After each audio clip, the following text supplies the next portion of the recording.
आपल्या प्रशालेचे मुख्याध्यापक साहेब, सहशिक्षक, विद्यार्थी मित्र, आपण आपल्या शिक्षणाचा अनमूल्य असा वेळ मला माझ्या छोट्याशा कार्यक्रमासाठी दिला, याबद्दल मी आपल्या सर्वांचं मनपूर्वक आभार मानतो. धन्यवाद. मित्र, आपण शाळेत कशासाठी येतो? शिकून काय करणार? मोठं होणार, नक्की ना? मोठं होऊन काय करणार? नोकरी करणार. कुठली नोकरी करणार? वा, करेक्ट. एक जण बोलतोय म्हणजे आहे तर ते आहे. बघा मित्र, आपल्याला कुठल्या गावात जायचं नाही, आपल्याला शाळा शिकायची, आई वडील पाठवतात, शिक्षण घ्यायचे, शिक्षक शिकवतात, वर्गात बसायचे. पण वर्गात बसला असताना सुद्धा आपण ज्या रस्त्याने येताना, घरून निघताना आपली जी सायकोलॉजी, आपलं ब्रेन आहे, ते चालता कुणाच तरी खोड्या कर, इथं आल्यानंतर कुणाच तरी खोड्या कर, आणि ह्याच्यामुळे ते बिस्कटलेलं डोकं जे असते ते वर्गात बसल्यावर सुद्धा आपलं पहिल्या तासाला तर मला वाटतंय कुणाचं कॉन्सन्ट्रेशन, इंग्रजीमध्ये म्हणतो आपण त्याला स्थिर मन, असं काही कुणाचं होत नाही. दुसऱ्या तासाला लक्षात राहते. ही नंतर मी तुम्हाला विषय बोलणार आहे पुढं. पण आपल्याला कुठल्या गावात जायचं नाही असं ठरलंय. आपण घरात बॅग घेऊन बाहेर येणार आहे का? शाळेत जायचं ठरलंय, तुम्ही बॅग घेऊन आला, बरोबर? शाळेची बॅग घेऊन आला, पण तुम्हाला कुठल्या गावात जायचं नाही. मग कपडे लत्ती बॅग घेऊन बाहेर जाणार आहे का? आणि जर चुकून गेले तर स्टँडला जाणार का? आणि जर चुकून स्टँडला गेले आणि बस आली तर बसमध्ये बसणार आहे का? आणि जर चुकून बसमध्ये बसले आणि कंडक्टरनं विचारलं तिकीट, आपण काय म्हणणार? माझं अजून कुठल्या गावात जायचे ठरलेलं नाही का? कंडक्टर आपला सत्कार करून खाली सोडणार. तशी परिस्थिती आहे. शिक्षण घेत असताना तुम्हाला काय व्हायचंय ह्याचं ध्येय ठेवल्याशिवाय आपण तिथपर्यंत पोहोचू शकत नाही. यासाठी कार्यक्रम संपल्यानंतर सगळ्यात शेवटी तुम्ही सांगा, आता काय सगळ्याचं ठरलेलं नाही, पण थोडा विचार करा, आपल्याला काय व्हायचे? कार्यक्रम तर ऐकायचा आहे, विनोद वाटला हसायचे, काय चांगल्या गोष्टी वाटतात त्या ऍक्सेप्ट करायचे, घ्यायचे. होय, कुठंतरी तथ्य आहे मध्ये. कारण इथं ज्यावेळेस शिक्षक बोलतोय, कुणीतरी कीर्तनकार बोलतोय, कुणीतरी एक चांगला माणूस बोलतोय, तर त्यांच्यात कुठेतरी त्या आत्म्यामध्ये परमेश्वर असला पाहिजे, आणि त्याशिवाय त्यांना चांगलं बोलता येत नाही. तर ह्यांच्यातल्या काही गोष्टी चांगल्या असतात. शिक्षक, आई वडील, संत किंवा कोणी असं प्रवचन करणारी माणसं, ह्यांच्यात आध्यात्मिक तर 100% असतो, आणि ह्यांचा 100% मान राखल्याशिवाय तुम्हाला पुढे जाता येत. त्याचे तुम्हाला ध्येय ठेवायचे, आणि कार्यक्रम संपल्यानंतर सांगायचे. तुम्ही छान मुलं कार्यक्रम ऐकत असल्यामुळं तुम्हाला सगळ्याला मला लग्नाला न्यायचे, पण लग्नाला नेण्यासाठी सुद्धा मी हेलिकॉप्टर घेऊन आलो. मी हेलिकॉप्टर घेऊन येत असताना हेलिकॉप्टर येता खडकामध्ये पोहोचलो. मी हेलिकॉप्टर कमरेला बांधून वरती काढण्याचा खूप प्रयत्न केला.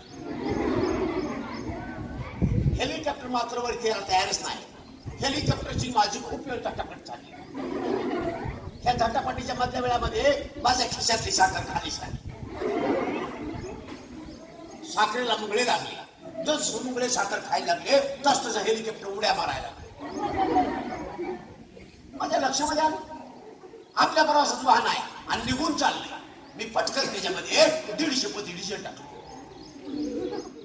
मंदी होती ना युद्धाची, आज मी चालू आहे, त्याच्यामुळे मला एकदम घ्यायला पाहिजे. पण 150 पत्याने काय माझं भागलं नाही. त्याच्यानंतर मी डायरेक्ट 54 पत्ती पाणी टाकलं. त्यावेळेस मात्र व्यवस्थित हेलिकॉप्टर स्टार्ट झालं. मी कार्यक्रमासाठी आपल्या शाळेच्या ग्राउंडला होता. हेलिकॉप्टरवर खाली उतरलो. हेलिकॉप्टरला आपल्या शाळेच्या ग्राउंड मध्ये कुठे हिरवा दिसायला तयार नाही, म्हणून हेलिकॉप्टर ओढ्याला गेले, चरायला लागले. पाहिले का तुम्ही हेलिकॉप्टर? नक्की. हेलिकॉप्टर खूप छान आहे. हेलिकॉप्टरला 2 कान, 4 पाय, 1 शेपूट. हेलिकॉप्टर घोड्यापेक्षा लहान आहे आणि गाढवापेक्षा मोठं. हेलिकॉप्टर घोड्यापेक्षा लहान, गाढवापेक्षा मोठं प्रकार मात्र तोच आहे. 5वी ते 10वीच्या अभ्यासात गेलाय. उत्तर मात्र 5वीच्या मुलांना द्यायला काय हरकत नाही, 10वीच्या मुलांना द्यायला काय हरकत नाही. सांगा, सांगताय कोण? हेलिकॉप्टर घोड्यापेक्षा लहान, गाढवापेक्षा मोठा प्रकार तोच. Kind of that. तसंच सेम तसंच. त्याला दुसरा प्रकार काय नाही. टट्टू, केसर, बघा काहीतरी सांगा तुम्हाला जे जे माहिती आहे ते सांगा. बंगाली भाषेमध्ये आपण त्याला खेचर म्हणतो, तर मराठी भाषेमध्ये केसरी गाढव म्हणतो. हात खाली घ्या. सर कार्यक्रम ऐकायचा. ए मला बोर वाटलं ना, हाताची घडी आला सगळेजण, काय कारण नाही. हाताची घडी. हा, व्यवस्थित बसायचे, फक्त हसायचे, कानानं ऐकायचे. सांगताय कोण? तुम्ही सांगितले, मीच सांगितले तुम्हाला, ऐक नाही. काही भाषेत आपण त्याला खेचर म्हणतो, तर मराठी भाषेमध्ये केसरी गाढव म्हणतो. जर आपल्यापैकी कुणी असेल तर हात वर करायला काय हरकत नाही. वर हात. आणि नसेल तर कार्यक्रम शांततेने ऐकून घ्या अशी मी तुमच्याकडे विनंती करतो. बघा मित्र, तज्ञ शिक्षक वर्ग आहे की नाही. तुम्ही 5वी 6वीची हुशार तज्ञ मुलं आहेत है की नाही. तुमच्या समोर एक साधा बहुरूपी कार्यक्रम करतोय म्हणजे माझं काहीतरी शिक्षण झालं असतं पाहिजे है की नाही. मला शिक्षणाशिवाय बोलता येते का? नाही. मग माझं सुद्धा खूप शिक्षण झालं. जवळजवळ दिवसातले मी 48 तास अभ्यास केला, त्यावेळेस मला ही नोकरी मिळाली. किती तास असतील दिवसात? मी किती तास अभ्यास केला? 48. बघा, त्याच्यामुळे मी तुमच्या समोर उभा आहे. शिक्षणाला जास्त वेळ दिल्यामुळं मला शिक्षणाच्या 3 डिग्र्या मिळाल्या. बघा, आता माझ्या शिक्षणाच्या डिग्र्या आणि माझं शिक्षण आणि माझ्या नोकऱ्या, तुमचं शिक्षण आणि तुमच्या नोकऱ्या तुम्हाला बरोबरी करायची, कंपॅरिझन करायचं. आपण कुठं आहे ते लक्षात घ्यायचे. मग काय शिकल्यावर काय नोकऱ्या होत्या, काय शिकल्यावर काय मिळते, किंवा काय काम केल्यावर तुम्हाला काय फळ मिळते, ह्याच्यातून तुम्हाला उल्लेख होते. तुम्ही ओळखायचा, हसायचे बी, आनंद घ्यायचा. तर मला शिक्षणाला 3 डिग्र्या मिळाल्या. माझ्या शिक्षणाची पहिली डिग्री अशी आहे 2 किलो 60 ग्रॅम. त्याच्यानंतर माझ्या शिक्षणाची दुसरी डिग्री अशी आहे, मी पहिलीमध्ये 15 वर्ष काढली. आणि त्याच्यानंतर माझ्या शिक्षणाची तिसरी डिग्री अशी आहे, बालवाडीमध्ये 35 वर्ष काढली. बघा, माझं 2 किलो 60 ग्रॅम शिक्षण झालं, अजिबात क्रांती झाली नाही. मी पहिलीमध्ये 15 वर्ष काढली, अजिबात क्रांती झाली नाही. ज्यावेळेस बालवाडीमध्ये 35 वर्ष काढली, त्यावेळेस मात्र क्रांती झाली. 35 शिक्षक नापास झाले आणि मी एकटा पास होतो. बघा, आता माझं शिक्षण तर ऐकले तुम्ही. आता नोकऱ्या कशा असते कल्पना करा. शिक्षणाची ही परिस्थिती आहे. मग सगळ्यात पहिल्यांदा नोकरी निवडली ती फौजदारची.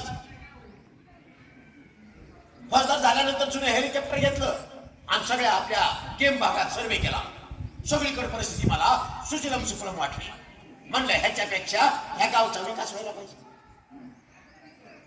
कायदा हातात घेतला, कामाला लागलो. सगळ्यात पहिल्यांदा आपल्या गावच्या विकासासाठी दारू पिणाऱ्यासाठी बक्षीस ठेवला आणि विकणाऱ्याचा सत्कार ठेवला. 2 नंबरला परवानगी दिली, 1 नंबरला बंदोबस्त ठेवला. हे सगळं माझं कार्य पाहून आपल्या देशाचे पहिले पंतप्रधान कोण आहेत सांगा पाहू? करेक्ट आहे, आपल्या याचे पहिले पंतप्रधान पंडित जवाहरलाल नेहरू यांनी माझा गेल्या आठवड्यात सत्कार केला.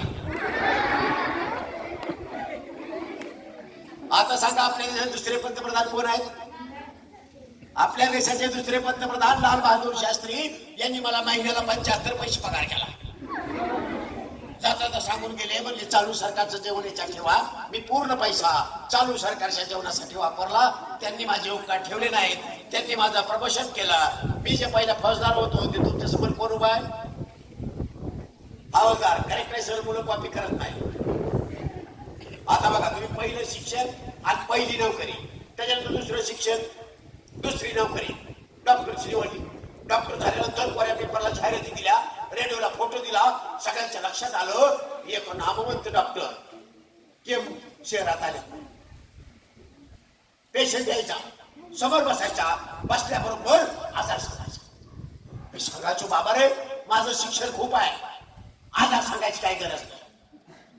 पेशंट यायचा आणि समोर बसायचा, समोर बसल्याबरोबर मी डॉक्टरला इंजेक्शन करायचो, कॉम्पाउंडरला गोळ्या चढायचो.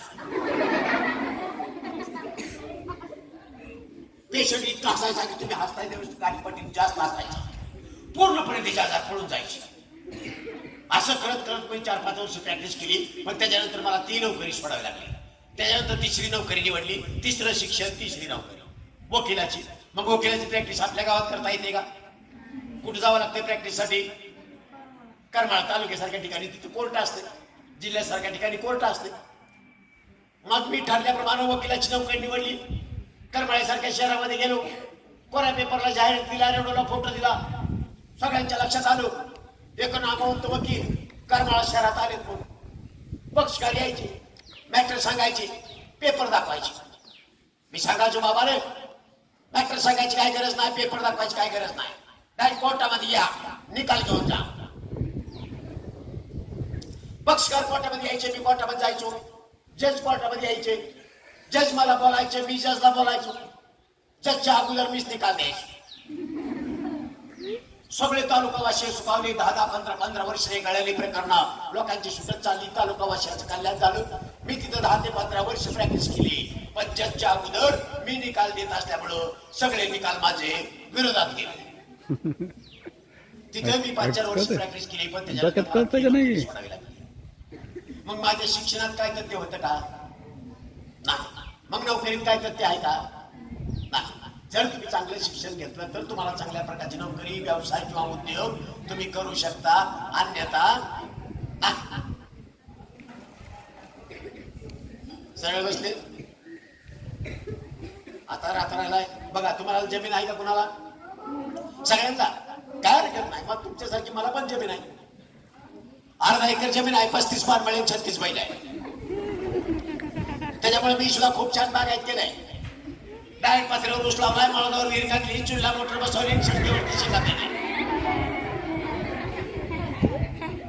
बागायती बाबतीत सांगायचं झालं तर माझा जगात 1 नंबर लागतो. ह्या वर्षी मला 40 टन काँग्रेस झाला आणि हा 40 टन काँग्रेस बाहेर देशाला विकला. त्याचे 80 टन पैसे आले मित्र. आणि हा 80 टन पैसा मी सर्व गरिबांना वाटला. त्या गरीबात कोण होतं सांगू तुम्हाला? पहिल्यांदा मोदी साहेब आले, पवार साहेब आले,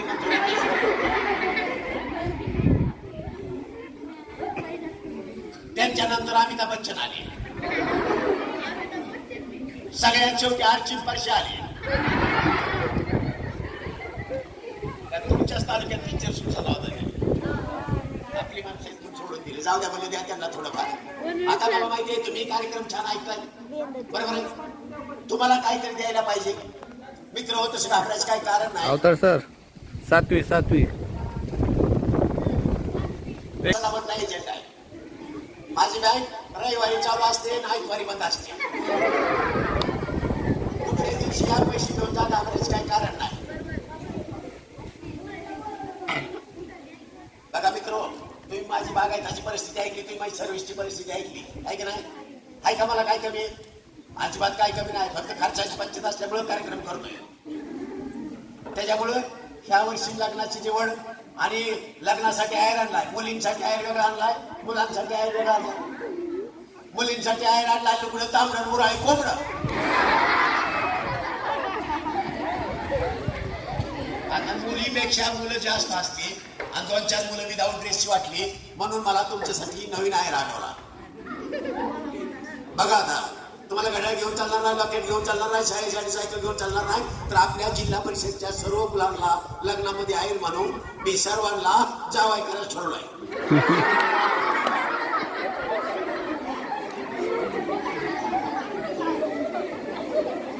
आता तुम्हाला सगळ्याला सासऱ्याला बघून समाधान वाटलं.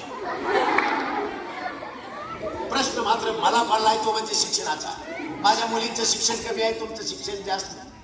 मुलींचं शिक्षण जास्त आहे, तुमचं शिक्षण कमी आहे. माझ्या मुली मुंबईला होत्या शिकायला 70 वर्ष, पुण्याला 90 वर्ष. तसं घाबरायचं काही कारण नाही. त्यांचं वय कमी असल्यामुळे त्यांना बालवाडी ठेवलंय.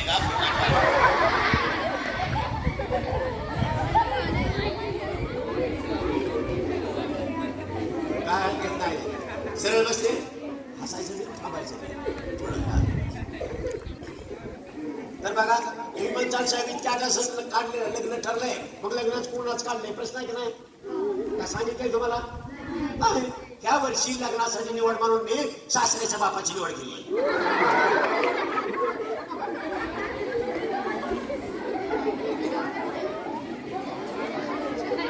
आता बघा, आणि लग्न खूप दिवसाचं असल्यामुळं लग्नात जेवण मी खूप छान केले. मिठाचे लाडू केले, जवसाचे पोळे केले, खडी साखरेची आमटी केली, तुका लावून बोटवे केले. गरबड्याची खीर केली, लांडग्याची उसळ केली.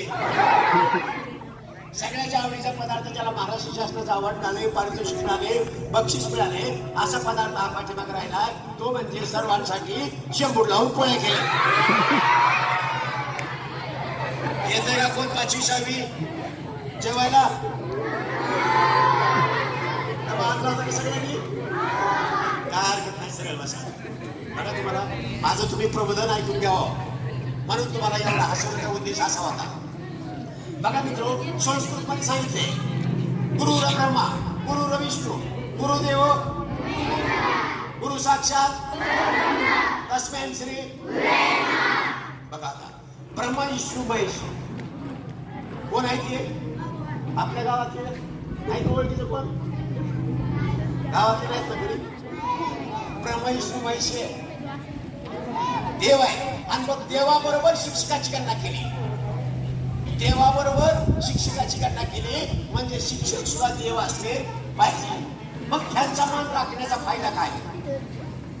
मग तिकडे काय आपल्याला कार्यक्रम त्यांचं काय तुम्हाला ठरलेल्या वेळेप्रमाणे सोडायचंच आहे ना? बरोबर आहे का? तसं काय काळजी करायचं. मग शिक्षकाची सुद्धा देवाबरोबर गणना केली म्हणजे शिक्षक सुद्धा देव आहे. मग ह्यांचा मान राखण्याचा फायदा काय? आणि जर आपण शिक्षकाचा मान नाही राखला तर आपला तोटा काय? सरळ बसले तुम्ही प्रतिज्ञा करताय भारत माझा देश आहे, सारे भारतीय माझे. 2 मिनिटाची प्रतिज्ञा संपली की बांधव विसरून जाता, वर्गामध्ये शिरत असताना रांगेमध्ये न जाता 10 जण कोसायला लागतात. बघा अशा वेळेस कधी मधला विद्यार्थी पण जातो तर कधी मधला बाहेर येतो. तिथं तुमचं छोटस भांडण होतं लाईन मध्ये, ऐक नाही? काही मुलं प्रार्थनेला उशीर येतात, त्याचं काय नवल नाही. शाळेला सुद्धा 1-2 तास उशीर येतात. मग शिक्षक मारतील का काय? त्या बाबतीत त्याची बुद्धी विस्कळलेली असते. काही मुलं शाळेला ड्रेसला सुट्टी नसली तरी विदाऊट ड्रेसची शाळेत येतात. बऱ्याच वेळेला आपल्याला ड्रेस कट बघत असतात. पुढं काय शिकवायचं नाही ते काय माहित नाही. त्यांना वाटतंय आपल्याकडे कोण काय बघतंय काय. पण सगळ्यालाच शाळेचे ड्रेस असतात, सगळ्यालाच विदाऊट ड्रेस शाळेत सोडून वेगळे ड्रेस असतात. त्यामुळे कोणी कोणाचा ड्रेस कट बघत नाही. पण तुम्ही शाळेत विदाऊट ड्रेस शाळेत येत आहे पण तुमचं लक्ष विचलित होत आहे. दुसऱ्याचा तोटा त्यामध्ये काय नाही. त्याच्यामुळे त्याला वाटतंय शिक्षक मला मारतील का काय. त्या भावनेत त्याचे विस्कळते डोकं. ते पूर्ण विस्कळलेलं डोकं येतं वर्गात बसतं. वर्गात बसल्याबरोबर शिक्षक वर्गात येतात. आल्याबरोबर तुम्ही काय म्हणता? शिक्षक म्हणतात सिट डाऊन प्लीज. खाली बसल्याबरोबर शिक्षकाचं लक्ष खडू घेऊन बोर्डकडे जाते. तोपर्यंत तुमच्या सगळ्यांचं लक्ष शिक्षकाच्या पाठीवर जातं. लगेच तुमचा कार्यक्रम चालू होत आहे.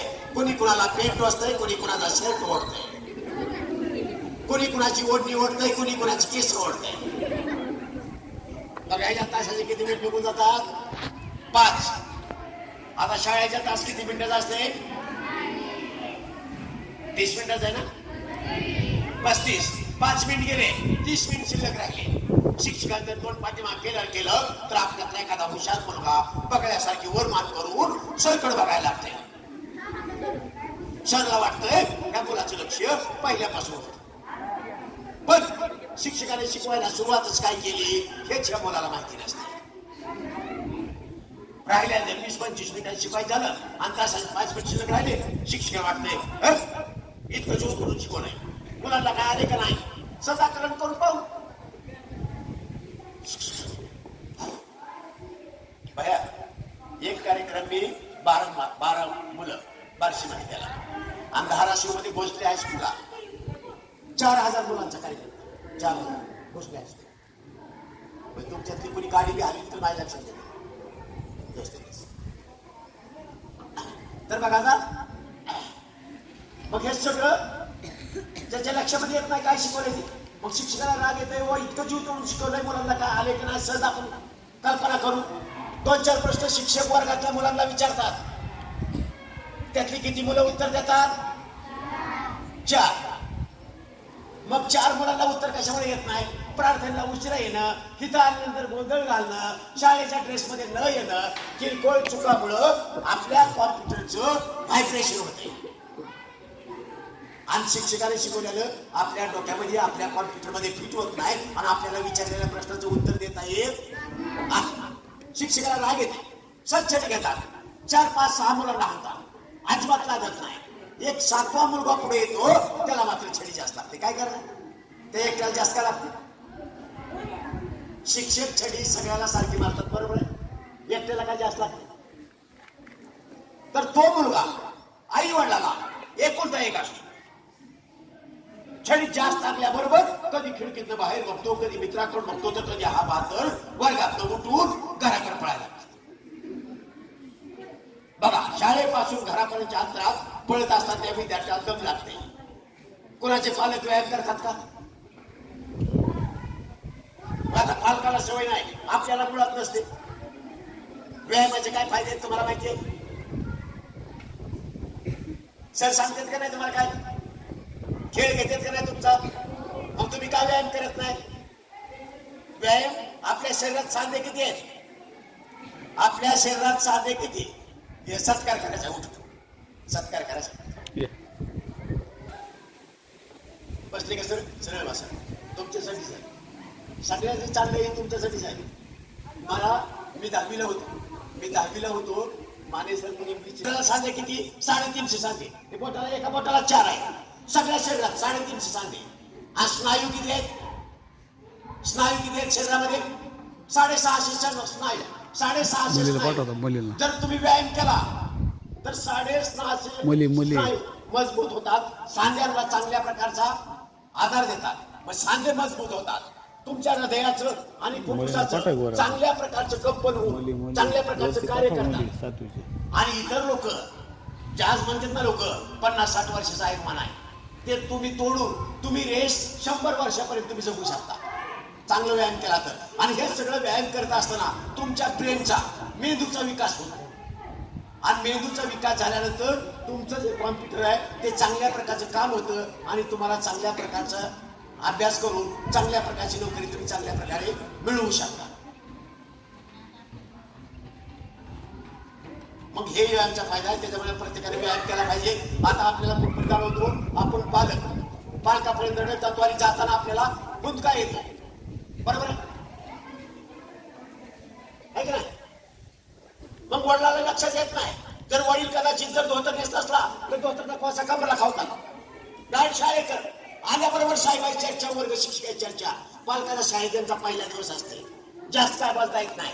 दादा एक शब्द सांगतात, सर माझा एकुलता एक मुलगा आहे, मारू नका. आता शिक्षकासमोर एवढं सांगितल्यावर त्या विद्यार्थ्यांची कॉलर चांगल्या प्रकारे ताट होते. 5-6 महिने खोड्या करतो, वार्षिक परीक्षा येते, चांगल्या मार्काने नापास होत. आता तुम्ही सगळे मुलं छान आहेत, पण शाळा शिकताना, आयुष्य घालवताना, मोठं होताना शिक्षक, शाळा आणि आई वडील ह्यांना कधी खाली मान घालायची पाळी येऊ नये. ह्यांना कधी खाली मान घालायची पाळी येऊ नये, असं शिकलं पाहिजे. असं शाळेत पण आपण वागलं, असं वागलं पाहिजे, बरोबर. आता त्यांनी सांगितल्यानंतर त्याचं नापास झाला मुलं शाळेत येतो का परत? नाही. सगळे मुलं वेळेवर शाळेत, आई वडिलांचं काम उरकलं, आई वडील कामाला. आता ह्या 5-6 वर्षाचा मुलगा तुमच्यापेक्षा खूप लहान, नापास झालेला, शाळेत जात नाही, मग लवकर उठायची काय गरज आहे का?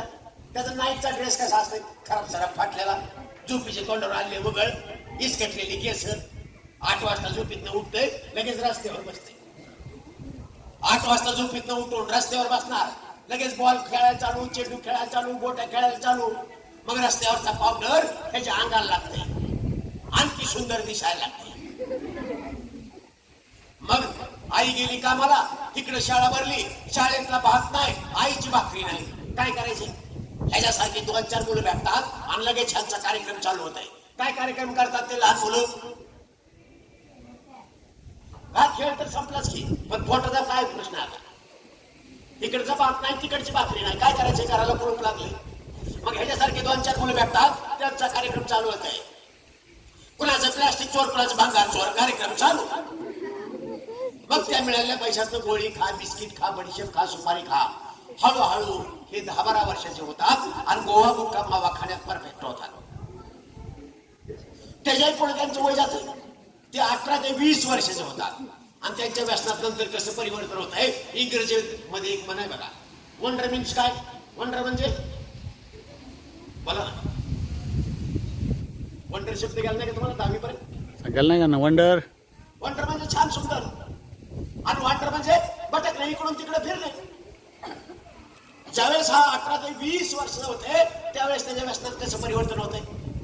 Wandering here and there, drinking not only Bisleri but also beer. हाच विद्यार्थी पुढे चालून शुद्ध पाणी पिण्यापेक्षा हळूहळू बिअर सारख्या गोष्टींचा आस्वाद घेते, आणि एका दिवशी पैसे नसतात म्हणून कुठल्या तरी प्रकारची गावरान दारू पितो, गरज सापडत नाही. लहान मुलं भुरेवर ओढत असतात, प्रौढ माणसं कुणाचं गाठ आहे कुणाचं पोट आहे 2-4 शिवाय देतात, रस्त्याने निघून जातात. हा कसा बसा 4-5 वाजता घराच्या कोपऱ्यामध्ये येऊन पडतो. दिवसभर काबाड कष्ट करून आई वडील शेतातून घरी दिवा लावण्यासाठी येतात, तोपर्यंत दिवा घरामध्ये झोपलेला असतो. आईला वाटतं हे फुले जमलं काय की खेळलं काय की बाबड्या मग पाठवून हात फिरवा जाते, बाबड्याच्या दारूचा वास यायला. आई आफ्रेड होते, घाबरते, मेला मुर्दा म्हणते, तो मेला मुर्दा उठून पळायला लागते. शेजारी पाजारी 2-4 बाया सांगतात तुमच्या पोरात दारू केली, सगळ्या गावात गोंधळ घातला. पालकाला 4 पालक सांगतात दिवसभर कष्ट करून शिजवले अन्न खावत नाही, जाऊ द्या म्हणते, मुलगा बिघडलाय बाजून टाकू. ह्याचा काठा करेक्ट काठाड्यावर न टाकता लग्न करून टाकू. शेजारी पाजारी गावात 1 नंबरचा मुलगा आहे, गावात संस्था चांगली नाही, जिल्हा परिषद शाळा चांगली आहे म्हणून माझं पोरग शाळा शिकलं नाही, नाहीतर 1 नंबरचा मुलगा गावात गेला का गोवा गुटखा मावा खावा, जेव्हा जामलं दारू पितो, जेवलं तर पान किंवा तंबाखू, लहर आली तर गाजा, उशीर झाला तर 2-4 खोड्या, व्यसन अजिबात. त्याच्यापेक्षा चांगले पाहुणे मिळतात, लग्न वगैरे थाटामाटामध्ये होतं. इथपर्यंतच्या प्रवासात त्याला 4 मित्र भेटतात. ते मित्र म्हणतात काय मित्रा तुझं लग्न झालंय हाय का नाही? पार्टी म्हणेपर्यंत हा वडिला जाऊन भेटतो. माझे मित्र पार्टी मागतात, मला पैसे द्या. पालक म्हणतो इतक्या अडचणीने लग्न केले, कुठे पैसे नाही म्हणल्याबरोबर हा वडिलाला चिटिंग करण्याचा फसवण्याचा प्रयत्न करतो. तुम्ही जर मला पार्टीसाठी पैसे नाही दिले तर मी पाहुण्यासमोर करेक्ट दारू पिले. घरच्या इच्छेसाठी पालक घरातले 1000-2000 काढून ह्या प्रौढ माणसासाठी होतात. हे पैसे आणि ह्याचे मित्र कधी जिल्ह्याला जातात, कधी तालुक्याला जातात, कधी थिएटरला जातात, कधी तमाशाला जातात. वाईट संगतीमुळे, वाईट व्यसनामुळे, वाईट वळणामुळं हाच प्रौढ माणूस डॅडी व्हायच्या अगोदर डाईड होतो. डॅडी व्हायच्या अगोदर डाईड होतो. ह्याचा अर्थ हा एड्स सारख्या महाभयंकर आजाराला बळी पडतो. जर चुकून वाचला तर दारू पेत राहते, 2-3 मुलं होतात की दारू प्यायला लागतात. पूर्ण घर व्यसनाच्या आधी. कापड उधार, किराणा उधार, शेतात काय लागतं ते उधार, बँकेचं कर्ज होतंय, पतसंस्थेचं कर्ज होतंय, तालुक्याचा व्यापारी बाजारच्या दिवशी ह्या प्रौढ माणसाला का उधारचे पैसे देत नाही म्हणून एक बाजारात चापट मारते. आता बाजारात चापट मारल्यावर किती टेन्शन असेल कल्पना करा. बाजारात दारू पितो, घरी आलं दारू पितो, दुसऱ्या सकाळी नाही दोरी घेतो, शेतावर जातो, गळ्याला लावून घेतो, आत्महत्या करतो. तिसऱ्या दिवशी पेपरला हेडलाईनला बातमी येते. काय असतं?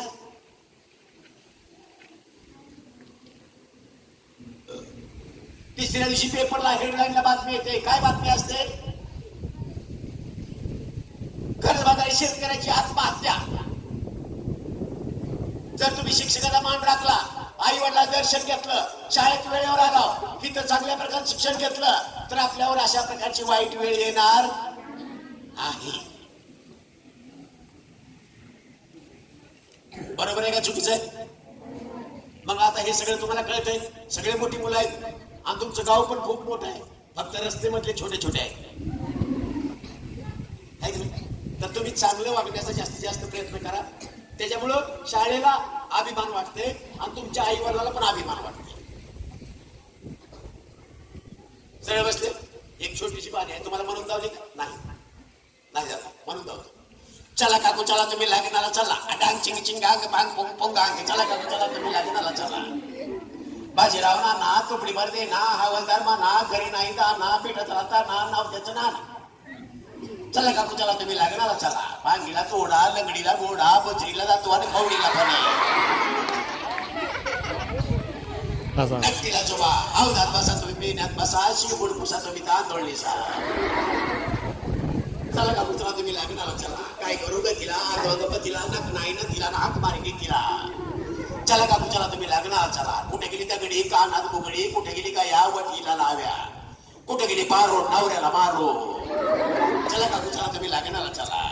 कुठे गेली आर्थिक आणि पच भरती, कुठे गेली पुनम खाते पावर चिंगाम, कुठे गेली गोंडा तिच्या पाठीवर गोंडा, कुठे गेली सुबी कमरेला डबी बाजारात उभी बोलण्याची खोबी. चला का चला तुम्ही लागणार. बघा मित्र, शाळेत येताना शाळेचा ड्रेस बऱ्याच वेळेला आई वडील तुम्हाला काम सांगतात आहे की नाही. काहीतरी शेतकरी मुलं आहेत आहे नाही, शेतकऱ्याला काम खूप असतं, सगळ्यापेक्षा जास्त शेतकऱ्याला काम असतं, त्याला कधी सवड नाही. मग आई वडिलांनी काय काम सांगितलं एखादा आनंदाने करावं ना थोडंफार. पण एखादा मुलगा असा असतोय काम सांगितलं का त्याला राग येते, मग जातो. आता शेतात चाललाय सकाळ सकाळ झोपडीत उठून शाळेचा कसा ड्रेस असतो नाईटचा, एक चटीचा पावसा तुटलेला म्हणा आगर वर खावलेला, एक खाली सुटलेला. जेवारीच्या रानात जर गेले किंवा उसा रानात गेलं तर अंगाला पांढरं लागलेलं. त्याने काम करून इकडं शाळेची बेल फाटला तेवढ्यात त्याने घरी येते. आईला म्हणतोय मी म्हणलो का नाही माझी शाळा भरणार, भरली का शाळा. आई म्हणते बाबा जेवण बी तयार आहे, पटकन आंघोळ कर आणि 5 मिनिटात शाळेत जा. आता ह्याला काम सांगितल्याला राग असते ना. ही म्हणते ना आणि ह्याचं दप्तर कसं असते माहितीये, 2-4 मोडलेले पेन, एक खताची गोणी, 2-4 फाटलेल्या वाह्या आणि शाळेला दिलेल्या पुस्तकातले एक शिल्लक राहिलं असते एक. हे एवढा दरबार त्या खाताच्या गोणीमध्ये. त्याला लगे उठला की लगेच त्या गटुड्याला हात घातला, मग टाकलं पाठीवर की निघाला. मग हा गोरडा काय चाललाय का शाळेत चाललाय ते त्यालाच माहिती नसतं. शाळेचा ड्रेस स्वच्छ असावा, हातापायाची नख काढलेली असावी, डोक्याची कटिंग व्यवस्थित असावी. नाहीतर बऱ्याच वेळेला एकदा का टीव्ही मध्ये बघितलं हिरोची हिप्पी की आपली हिप्पी वाढली बाबा. आता आपली हिप्पी जर पावसाळ्यात भिजली जंगल व्हायला वेळ लागतोय का. आणि कुठल्या जंगलात प्राणी नसतात. आपल्या जर जंगलात प्राणी झाले आणि शिक्षक जर इकडे शिकवायला लागले की लगेच आपण आपलं जंगल नांगरायला चालू करणार. म्हणजे पुढे काय चाललंय आपल्याला कळते का. एकदम शार्प माइंड ना, घरातून व्यवस्थित सकाळचा कंपल्सरी थोडाफार व्यायाम, सकाळच्या वेळेच्या अगोदर नाश्ता, आपला डबा घेऊन शाळेच्या ड्रेसमध्ये शाळा भरायच्या. लय पण अगोदर नको, शाळा भरायच्या अगोदर 5 ते 7 मिनिटं ग्राउंडला पोचायचं. 5 ते 7 मिनिटं अगोदर बेल पडल्याबरोबर प्रार्थना करणे आणि वर्गात जाऊन बसते. तर तुम्हाला शिक्षकांना शिकवलेलं तुमच्या डोक्यात चांगल्या प्रकारचं राहू शकतं. बघा तुम्ही रेल्वे पाहिली सगळ्यांनी. रेल्वेच्या सीटाला काय म्हणतात, रेल्वेच्या सीटाला काय म्हणतात. तुम्ही तर रेल्वे पाहिली, रेल्वेच्या सीटाला बर्थ म्हणतात. बर्थ बर्थ रेल्वेच्या त्याच्यावर तुम्हाला स्लिपिंग आणि सिटिंग दोन्ही करता येते, बसायला येते झोपायला येते. अशा प्रकारचे त्यांचं सीट असते. मी प्रवासाने चाललो होतो, एका माणसाला हिंदी भाषा येते, एकाला मराठी येते. मराठी भाषा येणाऱ्या माणसाला हिंदी येत नाही, हिंदी भाषा येणाऱ्या माणसाला मराठी येत नाही. दोघांना एक एकच भाषा येते, दुसरी कुठली भाषा यांना अवगत नाही. पण हिंदी माणसाला छंद आहे. प्रवास करत असताना जेवढी गावं असताना भेटतात तेवढ्यांची नावं लिहून घ्यायची. पहिलं स्टेशन आल्याबरोबर हिंदी माणसानं मराठी माणसाला पहिला प्रश्न केला, हे कोणचं स्टेशन आहे. हिंदी माणसाला मराठी माणसाला प्रश्न केलाय, मराठी माणसाला ऐकू आलं पण भाषा कळाली का, काय उत्तर देणार. भाषा तर एकामेकाची कळत नाही आणि ऐकू तर नक्की आले. हिंदी माणसानं मराठी माणसाला पहिला प्रश्न केला, हे कोणचं स्टेशन आहे. ऐकू आलं म्हणून काय म्हणला, ऐकू आलं म्हणून काय म्हणला. काय म्हणल्याबरोबर हिंदी माणसानं पहिलं स्टेशन काय लिहून घेतलं. पुढं प्रवास चालू. दुसरं स्टेशन यायला लागलं, लगेच हिंदी माणसानं मराठी माणसाला दुसरा प्रश्न केला, हे कोणचं स्टेशन आहे. मराठी माणसाला वाटलं हा सारखाच काय काय म्हणतात म्हणून दोनदा काय काय म्हणा. दोनदा काय काय म्हणल्याबरोबर हिंदी माणसानं दुसरं स्टेशन दोनदा काय काय निवड घेतलं. पुढं प्रवास चालू झाला. तिसरं स्टेशन यायला लागलं, लगेच हिंदी माणसानं मराठी माणसाला तिसरा प्रश्न केला, हे कोणचं स्टेशन आहे. मराठी माणसाला राग आला, हा सारखाच काय काय म्हणते म्हणून 4-5 वेळा काय काय म्हणतो. त्याच्यापेक्षा जास्त राग हिंदी माणसाला आला, हा पहिल्यापासून शेवटपर्यंत सारखाच काय काय म्हणतो. उठला मराठी माणसाला एक चापट मारला. आता मराठी माणसाला चापट मारल्यावर तो गप बसणार आहे का. त्याने हिंदी माणसाला चापट मारला. दोघांची भांडणं चालू झाली. मी त्यांच्या शीटून उठलो, दुसऱ्या शीटून बसलो. माझं टीचर आल्यानंतर खाली उतरलो, कॅन्टीनला गेलो, चहा प्यायला बसलो. चहा पित असताना हॉटेलमध्ये काम करायला वेटर आहे, मराठी शिवाय काय येत नाही आणि हॉटेलच्या मालकाला हिंदी इंग्रजी मराठी 3 भाषा येतात. मी चहा पित असताना 2 फॉरेनर आले, त्यांना चहा प्यायचा होता. मग फॉरेनरला हिंदी मराठी येते का? कुठली भाषा येते? मग इंग्रजी मध्ये द्या, तुम्हाला 2 कप चहा प्यायचा ऑर्डर द्या. फॉरेनरने आल्याबरोबर वेटरला ऑर्डर दिली, तू कप टी. एवढं म्हणल्याबरोबर वेटरची तळपायाच्या मास्तर गेली. आतापर्यंत एवढे गिरायक आले म्हणले, अजिबात मला कोणी असं बोललेलं नाही. गिरायक आल्याबरोबर मला तू कपटी म्हणायला नाही. हातातला जग घातला कस्टमरच्या अंगावर गेला. त्याला म्हणला, तू कपटी तुझी बायको कपटी तुझी ओळख. सगळ्या हॉटेलमध्ये गोंधळ चालू झाला. काउंटरवरनं मालक उठून आले, वेटरला विचारलं, अरे म्हणले भांडण का करतो? मालक म्हणले, गिरायक आल्याबरोबर मला तू कपटी म्हणायला. मी मारतो, तुम्ही मी मारा. एवढं म्हणल्यावर मालकाला हिंदी इंग्रजी मराठी 3 भाषा येतात. मालकाच्या लक्षात आलं ते फॉरेनर आहे आणि ह्यांना इंग्रजी बोललं पाहिजे. मालकानं फॉरेनरला इंग्रजीमध्ये विचारलं, व्हॉट डू यू वॉन्ट? म्हणल्याबरोबर फॉरेनरने उत्तर दिलं, तू कपटी. मग मालकाच्या लक्षामध्ये आलं, त्याला 2 कप चहा मागते, तू कपटी म्हणत नाही. सर्वसाधारण गोष्ट आहे. कधी प्रवास करायचा असू द्या, साधा हॉटेलमध्ये काम करण्याची वेळ येऊ द्या, भाषेचं किती मोठं महत्व आहे, शिक्षणाचं किती मोठं महत्व आहे. त्याच्यामुळं तुम्हाला शाळा शिकत असताना तुम्ही कुठल्या वर्गात शिकताय, त्या वर्गामध्ये भाषेचा असू द्या, त्या वर्गाचा असू द्या, 100% शिक्षणाचा दृष्टिकोन ठेवून चांगल्या प्रकारचं शिक्षण घेतलं पाहिजे. करेक्ट. आणि जर नाही घेतलं तर, जर आपण चांगलं शिक्षण घेतलं नाही तर मे बी काय परिस्थिती? एखादे ग्रामीण भागातले, खेड्यातले, आपल्या केम मधली मुलं सगळे चांगले आहेत, पण एखाद्या ग्रामीण भागातले 1-2-3 मुलं आहेत आणि अजिबात शिक्षणाकडे लक्ष दिलं नाही आणि लहानाचे मोठे झाले. मग लहानाचे मोठे झाल्यानंतर शेतातलं काम सोडून आपल्याकडे दुसरं काय काम आहे का? महिला शेतातलं काम व्हायला तयार नाही. शिक्षण नसल्यामुळं नोकरी नाही, शिक्षण नसल्यामुळं नोकरी नाही, आणि नोकरी लागल्यामुळं लग्न जमायला तयार नाही. ती का म्हणले, नको गावात थांबायचे, आपली वहिना करायला व्हायला लागली आणि आपल्या लोक नावं ठेवायला लागले. मग काय करायचं? सरळ बसले, मग काय करायचं म्हणले, चला आपण तिघा मुंबईला जाऊ. पण ते म्हणजे आपल्याकडे पैसे नाही. आई वडिला पुन्हा काय मित्रा कोण थोडेफार पैसे आपण घेऊ म्हणले. मग ह्यांनी प्रत्येकाच्या त्याचा ठराव पास झाल्यानंतर आई वडिलाकडे गेले, प्रत्येकाने 2-3 हजार जे जमल तेवढे पैसे यांनी घेतले आणि संध्याकाळचं रेल्वेला बसले. आपल्याकडे तर रेल्वे येतेच आहे की नाही. पॅसेंजरला बसले गेले मुंबईला. काय तिकीट काढले नाही काढले त्यांनाच माहिती. पण मुंबईला गेल्यानंतर एकतर शिक्षण नाही आणि कोणाची ओळख नाही. काय करायचे? जेवढे पैसे होते तेवढे खाणे पिणे राहणे यात मध्ये संपलं कार्यक्रम, पैसे संपले. आता काय करायचे? दुसऱ्या दिवशी नाश्ता नाही, जेवण नाही, काय नाही, कोणी तोंड धुवायला पाणी लवकर द्यायला तयार नाही.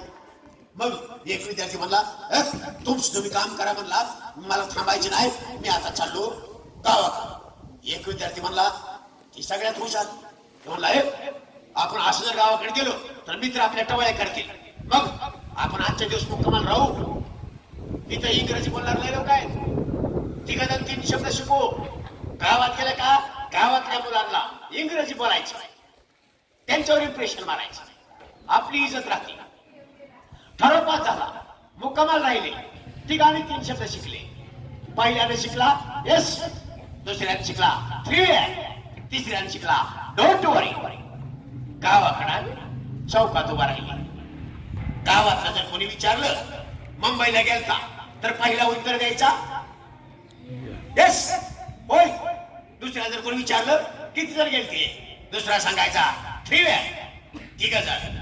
आणि तिसऱ्या जर विचारलं कस काय मुंबईचा हलावा, तिसरा उत्तर द्यायचा डोंट वरी, काय नाही व्यवस्थित आहे. सगळ्या गावात चर्चा पसरली. मुंबईला गेले, इंग्रजी शिकून आले, मुंबईला गेले, इंग्रजी शिकून आले.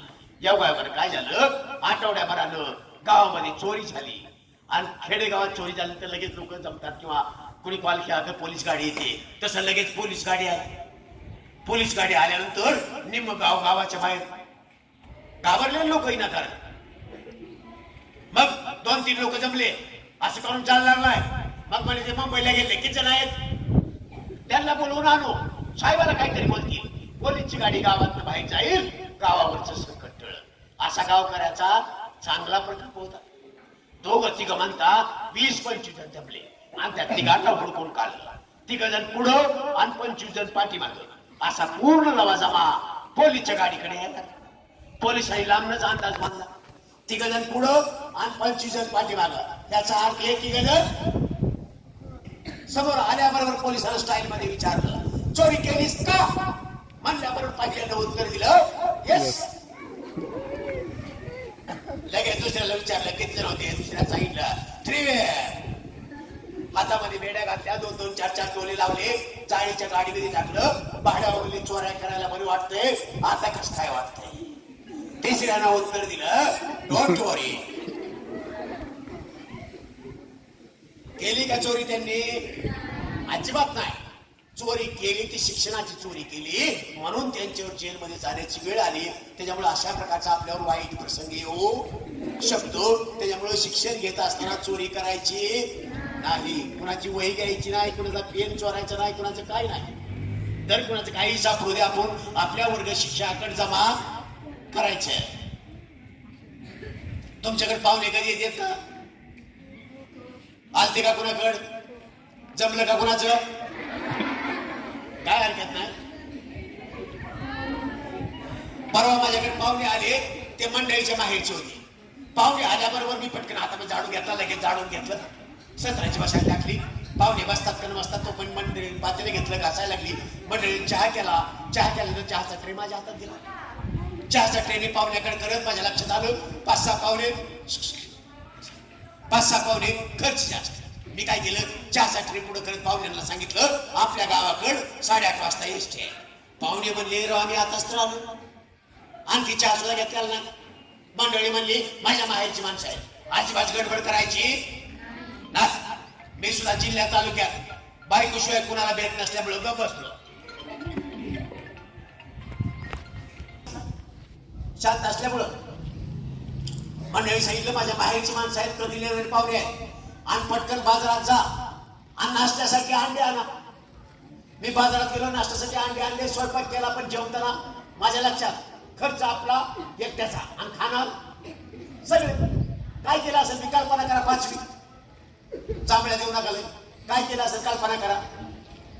तर आहारामध्ये त्यांच्यापेक्षा थोडं जास्त घेतलं, सगळ्यापेक्षा थोडं जास्त घेतलं. मंडळी सांगितलं 12 वाजता एसटी आहे, जाऊ दे पाहुणे.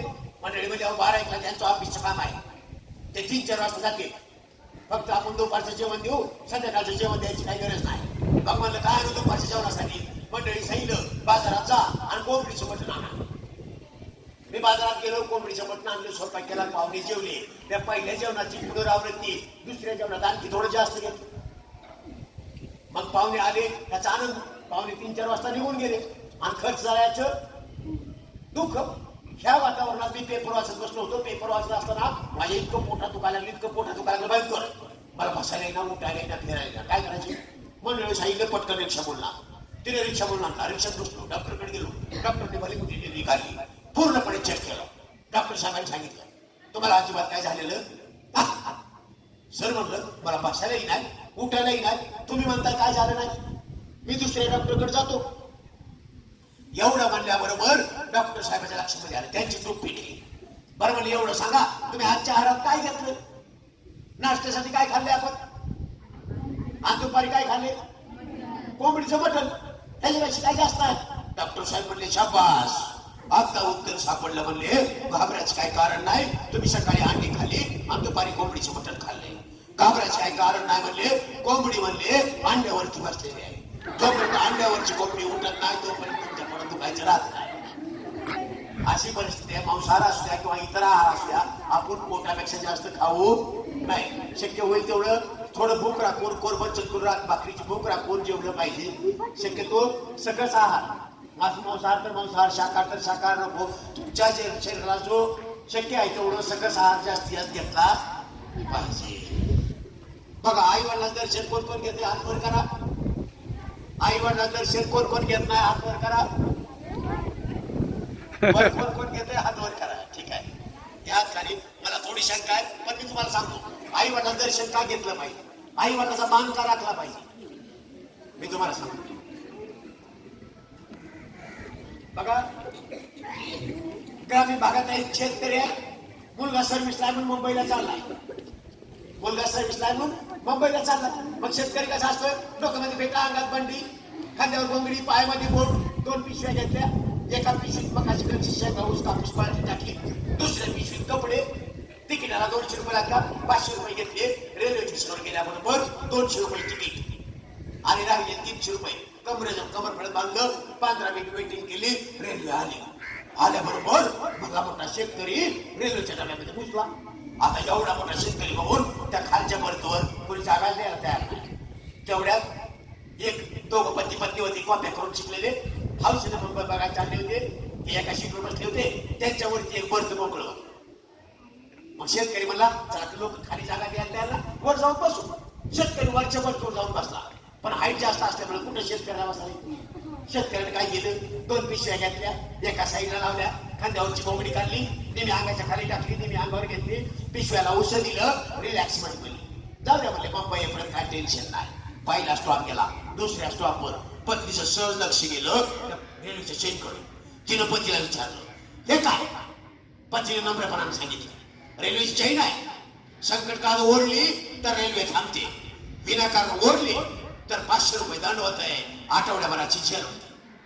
एवढं ऐकल्यानंतर काय पत्नीचं कुतूहल जागं झालं म्हणता सांगता येत नाही. पत्नीनं पतीला प्रश्न केला. पतिराज म्हणले, तुम्ही आतापर्यंत माझ्या किती इच्छा पुरवल्या? पतीची कॉलर टाईट झाली. पती म्हणला लय. मग पत्नी म्हणली, आज माझी एक इच्छा पूर्ण करा. पती म्हणला काय? पत्नीनं सांगितलं, मला रेल्वेची चेन ओढायची. आता पती घाबरला, 500 रुपये दंड होते ना आठवड्याची जेल होती. पती घाबरला भाऊन पत्नीने परत मोठमोठ्यानं हसायला चालू केलं. पती म्हणला का हसायली? पत्नीने सांगितलं, अहो कारभारी म्हणले किती वेळे रेल्वेची चैन ओढायची, नाव मात्र वरती जो आपल्याला खेड्यात शेतकरी आहे त्याचं घ्यायचंय. शेतकरी जेलला जातोय आणि आपण मुंबईला जातोय. रास चाललाय तर मग म्हणे सुटकेस मध्ये 500 रुपये 1000 रुपये काढा, माझ्याकडे 500 ठेवा, तुमच्याकडे 500 ठेवा, आपण जमलं 500 मागू, नाही जमलं 1000 जाऊ द्या, पण मला रेल्वेची चैन ओढायची. आता ते नवीन चालू लग्न असल्यामुळं त्याला नाही होता पतीचा. पती म्हणला काय हरकत नाही. ह्याने सुटकेस मध्ये 1000 रुपये काढले, एकमेकाकडे 500 रुपये ठेवले, पत्नी रेल्वे चैन ओढायला झाली. पण त्यांना नाव कोणाचं घ्यायचे? वरती झोपलेला खेळायचे शेतकरी, आणि शेतकरी मुंबईत जाणार असा त्यांचा विश्वास. हे शेतकऱ्यांना ऐकलं, पण शेतकरी म्हणला मुलं आहे काय करतात ते पाहू. यांची सगळी तयारी झाली, पत्नी रेल्वे चैन ओढायची झाली. पत्नीला रेल्वेची चैन ओढल्याबरोबर ज्या डब्यातल्या चैन ओढली डायरेक्ट पोलीस आला. डब्यातल्या सगळ्या लोकांना विचारलं रेल्वे चैन कोणी ओढली? सगळ्याला बा शांत होता. या दोघा पती पत्नीने घाबरत घाबरत उत्तर दिलं, रेल्वेची चैन आम्ही नाही ओढली, वरती झोपलेला खेळाय शेतकरी त्याने ओढली. शेतकऱ्याने पोलिसाने शेतकऱ्याला काठी टुचली, खाली बोलवलं. बाबा म्हणले रेल्वे चैन का ओढली? शेतकऱ्याने बिनधास्तपणे उत्तर दिलं, साहेब म्हटले मी माझ्या मुलाकडे मुंबईला चाललो आणि माझ्या नेहमीच्या खिशात त्या खिशात 500 रुपये होते, त्या खिशात 500 होते. पत्नीने 500 चोरले, पतीने 500 चोरले, मग मी रेल्वेची चेन ओढली. पोलिसांना दोघा पती पत्नीला ताप दिला. त्यांच्या जवळचे 500 रुपये घेतले, अडाणी शेतकरी खिशामध्ये घातले, त्यांच्या जवळचे दुसरे 500 रुपये घेतले, त्यांचा दंड भरला. अडाणी शेतकरी 500 रुपये 1000 रुपये खिशात टाकून मुंबईला गेला आणि हे कॉप्या करणारे आठवड्याभरासाठी जेलला गेले. आणि तुम्ही म्हणता तुम्हाला काय कळत नाही का बसा. तर आपण आपल्याच वडिलाचा नाही तर गावातील सुद्धा वडीलधाऱ्या माणसाचा मान राखला पाहिजे. शहरातली मुलं वडिलाला काय म्हणतात? आता डॅडीची काय परिस्थिती आहे? डॅडीला असते गाडी, वाढलेले असते नुसती गाडी, नेसायला साडीमध्ये कपडे काढी, राहायला असते माडी, बसायला असते गाडी, गाडी असते फिरायला वेडी. शहराची ओढ म्हणून गावाची होती वाडी. वाडीचा पानकोट फेडी, मुलं आई बापाची दिंड काढी म्हणून सरकार वृद्धासाठी वृद्धाश्रम काढी म्हणून मुंबईला होते माडीवर माडी, म्हणून मुंबईला होते माडीवर माडी, म्हणून मुंबईला होते माडीवर माडी. आजच्या जगात स्त्री आहे थोडी, नका धरू तिच्याबद्दल मनामध्ये आडी, तीच उभारते मायेची सुडी. कशी उभा राहील आपल्या आयुष्याची गोडी, म्हणून धरू नका तिच्या जन्माची आडी. तर स्त्रीच्या संख्येत वाढ होईल थोडी थोडी, नाहीतर पुरुषाची बस्ती होईल गाडी गाडी. स्त्रीशिवाय माणूस चालवू शकत नाही जीवनाची गाडी, नाहीतर एकट्याला उडावी लागेल. एक बैलाची गाडी, एक बैलाची गाडी, एक बैलाची गाडी, एक बैलाची गाडी. म्हातारी मुलं पाहिली तुम्ही? म्हातारी मुलं पाहिली का? तुम्ही गेले शाळेत दप्तर घरी टाकलं, मग काही साईन नाही तुम्हाला. जिथं 80-90 वर्षाची म्हातारी चष्मा घालायची तिथं आपल्याला चष्मा घालावा लागते. तर तसं टीव्ही बघू नका, जास्त मोबाईल बघू नका, शाळेत वेळेवर या, चांगल्या प्रकारचा अभ्यास करा. एक छोटंसं गीत आहे तरी तुम्हाला मी म्हणून धावतो. 4:40 आपल्याला शाळेला आणखी 5 मिनिट आहे, पण तरी एक छोटीशी गीत म्हणून धावतो, जास्त वेळ घेत नाही. फो बाय फो फुगाडी फो दमलास काय माझ्या गोविंदा तू रे गोविंदा तू. एक गोटा दोन गोटा गोट्यावरती गोटा, एक गोटा दोन गोटा गोट्यावरती गोटा, म्हातारपणी नवरा केला तो हिच्या मन गोटा. फो बाय फो फुगाडी फो दमलास काय माझ्या गोविंदा तू रे गोविंदा तू. एक मडके दोन मडके मडक्यावरती मडके, एक मडके दोन मडके मडक्यावरती मडके, म्हातारपणी नवरा केला त्याचे जात फडके. न फो बाय फो फुगाडी फो दमलास काय माझ्या गोविंदा तू रे गोविंदा तू. एक लाडू दोन लाडू लाडूवरती लाडू, एक लाडू दोन लाडू लाडूवरती लाडू, म्हातारपणी नवरा केला त्याला कुठं गाडू. न फो बाय फो फुगाडी फो दमलास काय माझ्या गोविंदा तू रे गोविंदा तू. आवडला कार्यक्रम? आवडला? काय हरकत नाही. तर तुम्ही तर आपल्या शाळेमध्ये भीमराव तांबिले यांनी अतिशय उत्कृष्ट प्रकारे व्यक्तिमत्व विकास या विषयावर अतिशय छान असं मार्गदर्शन केलं. तुम्हा सर्वांचं त्यांनी मनोरंजन केलं गोष्टी रूपामध्ये, त्याचबरोबर बहुरूपीमध्ये त्यांनी तुमच्या समोर गीत या ठिकाणी गायलेलं आहे. अतिशय छान असं मार्गदर्शन केलं, त्याबद्दल भीमराव तांबिले यांचं विद्यालयाच्या वतीने हार्दिक आभार आभार आभार.